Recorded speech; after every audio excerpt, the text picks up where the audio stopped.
শুক্রবার মালদার মোথাবাড়ির উদ্দেশ্যে রওনা দিলেন বিজেপি বিধানসভার বিরোধী দলনেতা শুভেন্দু অধিকারী। শেষমেশ হাইকোর্টের দ্বারস্থ হয়ে মোথাবাড়িতে আসার অনুমতি পান তিনি।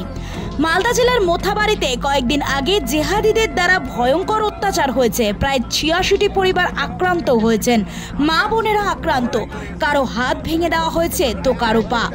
দোকান বাড়ি লুটপাট করা হয়েছে। মহামান্য আদালতের নির্দেশ মেনে আজ মালদার মোথাবাড়িতে চৌরঙ্গি, পালপাড়া, হালদারপাড়া সহ অন্যান্য এলাকা পরিদর্শন করে জেহাদিদের হাতে আক্রান্ত হিন্দু পরিবারগুলির সাথে সাক্ষাৎ করে প্রত্যেকের সাথে কথা বলে ক্ষতিগ্রস্তদের হাতে কিছু আর্থিক সাহায্য তুলে দিয়ে সর্বতভাবে সকলের পাশে থাকার আশ্বাস দিলেন বিরোধী দলনেতা। ব্যুরো রিপোর্ট, দ্য ভয়েস নাও।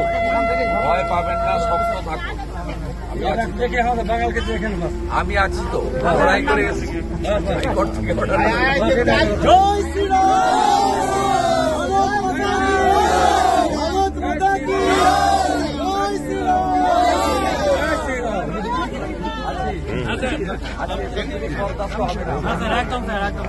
বন্ধ করবো, বরদাস্ত হবে না।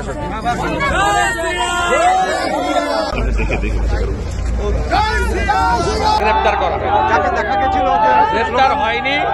আমাদের এখানকার ৬ জন এফআইআর করে পুলিশ ইনঅ্যাকশনের জন্য উচ্চ আদালতে গেছে।